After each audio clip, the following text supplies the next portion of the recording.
Olá pessoal, bem-vindos a mais um episódio do Professando.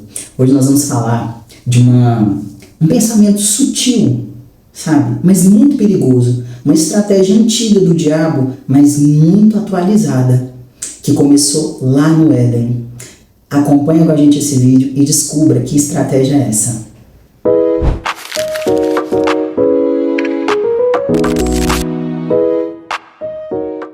Você provavelmente já ouviu aquele ditado assim: vai viver, só tem uma vida. Viver não é estar vivo. Aproveite, porque a vida é uma só. Não já ouviu? Tenho certeza que você já ouviu, eu também já ouvi. Mas acompanha comigo, se não foi exatamente assim que o diabo fez com Adão e Eva. Está lá em Gênesis 3. Diz assim: a serpente pergunta a Eva: não comereis de toda a árvore do jardim? E disse a mulher: do fruto das árvores do jardim comeremos. Mas do fruto da árvore que está no meio do jardim, disse Deus: não comerei dele, nem dele tocareis, para que não morrais. Então a serpente disse à mulher: certamente não morrereis, porque Deus sabe que no dia em que dele comerdes, se abrirão os vossos olhos, e sereis como Deus, sabendo o bem e o mal. E viu a mulher que aquela árvore era boa para se comer, e agradável aos olhos, e desejável para entendimento. Observa comigo. Adão e Eva estavam no paraíso, desfrutando da presença de Deus, compartilhando, andando lado a lado com Deus. Eles não tinham trabalho, eles não tinham preocupação, eles não conheciam a maldade, um ambiente perfeito. Então a serpente vem e diz assim: olha, tem algo por trás que Deus esconde. Tem algo que você não está vivendo. Você está perdendo uma oportunidade de desfrutar, de viver, porque Deus esconde algo. Até aquele dia, Eva não havia olhado para aquela árvore com desejo. Por que não? Porque a Bíblia fala. No versículo 6, diz assim: então a mulher, ela olha para aquela árvore e viu que era boa para se comer. Até então, ela não tinha visto que aquela árvore era boa para comer. Mas a partir daquele pensamento que a serpente lançou, que o diabo lançou, ela olhou para a árvore diferente. E ela viu que a árvore era boa e desejável, ela passou a desejar. Até então ela não desejava, ela passou a desejar. Boa para entendimento. E tomou da árvore, comeu e deu ao seu marido. Perceba se não é isso que Satanás faz conosco também nos dias de hoje. Ele não faz isso só com você que está de repente do lado de fora, você que ainda não aceitou Jesus, você que está ainda no início da caminhada da fé. Ele faz isso com todos, mas principalmente por você que já está firmado em Jesus. Você que já aceitou Jesus como Senhor e Salvador. E principalmente você que já tem o Espírito Santo. Por quê? Porque o diabo sabe, quando nós nos tornamos conhecedores de Cristo, dificilmente nós vamos aceitar o pecado de forma fácil e rápida. Então ele lança as tentações, porque ele é estrategista, ele não para de nos tentar, isso é contínuo. Mas ele sabe que o pecado é mais difícil, porque você identifica fácil o pecado. Agora, quando ele traz um pensamento pequeno, principalmente sobre algo que parece lícito, algo que não é um pecado escancarado, não é algo que Deus rejeita, que não está na palavra, você reflete sobre isso. Você pensa mais sobre isso, você avalia. O pensamento entrou. E você alimentou esse pensamento. E esse pensamento vai começar a frutificar. Porque todo pensamento que você alimenta dá fruto. E eu quero deixar claro aqui para você, o pecado não está em pensar. Na nossa mente passam mais de 70 mil pensamentos por dia, segundo estudos, se eu não me engano. O problema não está no que atravessa a sua mente, está naquilo que você alimenta. Porque o pecado começa quando você inicia, quando você dá vazão a esse pensamento que não agrada a Deus. Então, até aquele momento, Eva não havia olhado para a árvore de uma maneira diferente. Ela via como um limite. Esse é o meu limite. Aqui eu não posso tocar, porque Deus disse. Se Deus disse, eu confio, pronto e acabou. Eu confio no que Deus disse.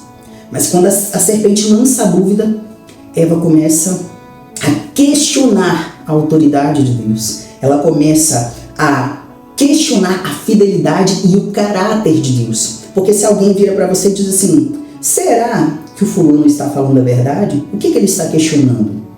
Ele está questionando a sua palavra, ele está questionando o seu caráter. E foi isso que a serpente suscitou em Eva. A partir daquele momento, perceba, Eva viu, desejou e comeu. Todos esses pensamentos que o diabo traz para nós, eles geram sentimentos. E são esses sentimentos que começam a crescer dentro de nós. E esses sentimentos vão se tornar no futuro pecado. Por quê? O diabo apresenta para você, você não está vivendo. Você está na igreja, enquanto, olha lá os ímpios, estão passeando, estão desfrutando, estão comprando, estão enriquecendo e você não. Perceba, ele não joga o pecado. A isca dele é diferente, ele joga distração. Cuidado com as distrações, porque elas são pequenas e aparentemente inofensivas. E aí você para refletir sobre elas, porque elas parecem lícitas, legítimas.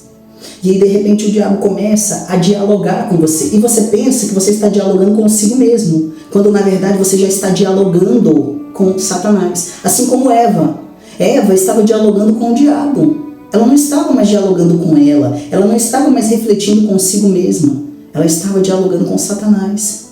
E o diabo tem dito para você, vai viver, vai aproveitar a vida. Qual é o problema de você aproveitar a vida? Você não está em pecado, você não está no mundo, você não vai viver no vício, você não vai viver na balada. Aproveite. Meu amigo, essa é uma artimanha muito perigosa de Satanás.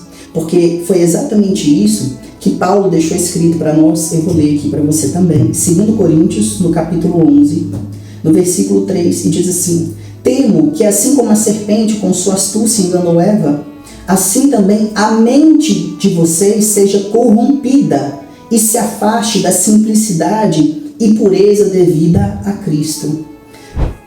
Observe, Paulo deixa muito claro, a mente foi corrompida. O pensamento corrompeu a sua mente, corrompeu o seu discernimento, corrompeu o seu entendimento. E você passou a ver agora o prato que o diabo te apresentou, o mundo, como atrativo. Você ainda não foi para o mundo, mas o mundo já entrou em você. E o pecado vai ser só uma consequência. E de repente você diz assim, mas eu estou fora, eu estou vivendo, tá tudo bem. Deixa eu te dizer uma coisa. Um galho, quando você arranca de uma árvore, ele não seca imediatamente. Ele vai secar com o passar dos dias. Não tem vida sem aliança com Deus. Não há como viver sem Ele. Essa conta vai chegar. Ela vai chegar, mas se você está vivo, há uma esperança. Há uma esperança de se reconciliar. E essa mesma situação aconteceu também com Asaf, o que nós podemos ver no Salmo 73. Pois eu tinha inveja dos nécios, dos ímpios. E seguindo, eis que estes são ímpios e prosperam no mundo, aumentam em riquezas. Na verdade, em vão tenho purificado meu coração, pois todo dia tenho sido afligido e castigado a cada manhã. De repente você está como Asaf. Você está na igreja, você está servindo a Deus, você está fazendo obras, você continua cheio de missões, de trabalhos evangelísticos, de trabalhos missionários, você continua no altar pregando, mas não há mais santidade. Dentro de você mudou alguma coisa, sua mente mudou, o pensamento que o diabo jogou entrou e você precisa se consertar. Assim como Asaf também precisou, diz, quase que os meus pés resvalaram, quase que eu caí. Se você não se consertar, você também vai cair, como Asaf menciona. É um ensinamento que o Espírito Santo deixou para nós, para mim, para você, para todos nós. Não há como a gente viver com Deus quando há no nosso coração sentimentos de amargura, de frustração, de tristeza. O diabo começa a colocar para você que Deus é culpado, que você não tem tudo que você precisa. De repente você carrega isso. Deus é injusto. Deus é um Deus carrasco. Eu não tenho tudo que eu preciso. Se Deus existisse, as coisas não estariam assim. Se eu tenho sido fiel, porque eu estou passando por isso, porque eu estou no meio desse deserto, porque as coisas estão tão difíceis para mim, como disse Asaf. Em vão tenho purificado meu coração, pois tenho sido afligido e castigado a cada manhã. O diabo faz você enxergar como se você estivesse sendo castigado por Deus, como se Deus tivesse te abandonado, como se o Espírito Santo não estivesse com você. Meu amigo, isso é uma estratégia, isso é uma armadilha do diabo. Isso é uma armadilha que começou lá no Éden. Deus deixou para nós o exemplo não só do jardim do Éden, como ele deixou também de Asaf. Lúcifer caiu do céu em perfeição, nem a humanidade existia ainda. E lá no céu, no lugar de perfeição, ele quis ser como Deus. Ele suscitou a iniquidade, ele suscitou a inveja. Você acha mesmo que nós, mortais, aqui nessa terra, estamos livres disso? Não estamos. E assim você tem vivido isolado. Isolado dos amigos da fé, isolado do grupo a que você pertencia, isolado dos trabalhos da igreja. Por que você se isolou? O isolamento é um dos primeiros sinais de alguém que não está bem. Veja que a serpente esperou Eva estar só para atacar. O diabo vai sempre tentar te tirar do braseiro. Ele vai sempre tentar tirar você da comunhão, da unidade de Cristo, do corpo de Cristo, porque o corpo de Cristo é um só, nós não pertencemos a uma instituição, nós pertencemos ao corpo de Cristo. E ele vai esperar você estar só para te atacar. Mas então Asaf, ele diz assim o meu coração se azedou e me embruteci, fiquei como um animal perante a ti. De repente você está assim com Deus também. Você também está assim com Deus. De repente você já até foi da igreja, você está afastado e você ficou com raiva de Deus. Sua mágoa não é do homem, não é do pastor, não é do obreiro. Sua mágoa não é de alguém que te fez mal, de alguém que falou de você, que te injuriou. A sua mágoa é com Deus. Você está embrutecido com Deus. Vamos falar a verdade? Deus se agrada da sinceridade do íntimo. Você está com raiva de Deus. Porque você, assim como a serpente disse a Eva, você pensa que Deus é injusto, que Deus está escondendo algo, que Deus brinca com a humanidade, que Deus é um mentiroso, que Deus é um sem caráter. Nossa, mas isso é muito sério. Às vezes você não tem coragem de falar, mas é o que você sente. Quantas pessoas nós já encontramos assim com Deus? Seja sincero consigo, seja sincero com Deus. Asaf, ele diz assim, ele só passou a entender quando ele se colocou no Santo dos Santos. Quando ele entrou no santuário e ele desabafou com Deus, ele foi sincero, ele falou, me embruteci com o Senhor, me embruteci, me tive inveja mesmo, fiquei chateado mesmo, mas agora eu entendi. É muito bacana, né? Agora eu entendi. O Espírito Santo, ele nos revela a palavra de acordo com a nossa sinceridade. Se você quer saber se Deus existe, se você quer saber se essa palavra é verdadeira, se você quer saber se Deus realmente se importa com você, prova essa palavra. Prova, e se Deus não aparecer para você, se o Espírito Santo não falar com você, você não precisa mais seguir essa palavra, rasga ela, mas faz a prova. Eu duvido que Deus não te responda, eu duvido que o Espírito Santo não responda a você, se houver sinceridade. E então, nós finalizamos assim, Asaf dizendo que ele viu que o fim dos ímpios era certo, ele viu que tudo isso aqui na terra era passageiro. Ele percebeu que era passageiro. Ele percebeu que o que Deus tinha dado para ele era muito mais do que a vida terrena. Deus tinha dado para ele a salvação, a vida eterna. Nós podemos ver no livro de Eclesiastes também, diz assim que cabe ao homem desfrutar do seu trabalho, comer, beber e alegrar-se, e que isso é dom de Deus. O problema, meu amigo, é quando o diabo quer fazer você ter inveja dos ímpios. Quando ele quer fazer da sua vida terrena, comer, beber, desfrutar, viajar, frequentar bons restaurantes, comprar roupas novas, ele faz disso a sua prioridade, você não percebe. Como é que eu sei quais são as minhas prioridades? Observa o que tem ocupado os seus pensamentos, o que tem ocupado o seu coração, aonde você gasta mais o seu tempo, aonde você investe mais. É nesse lugar que está o seu coração. São essas coisas que são as suas prioridades. Cada um sabe as prioridades que tem. Com o que o diabo tem distraído você da fé? Com o que ele tem te mostrado lá fora que tem feito você deixar de olhar para o altar? E quando eu falo para o altar, eu não estou falando de placa de igreja. Eu estou falando da palavra, eu estou falando do seu relacionamento com Deus, da sua vida com Deus. É disso que eu estou falando. Então, que o Espírito Santo possa completar aquilo que eu não consegui, que Ele fale ao seu coração, que Ele se revele a você.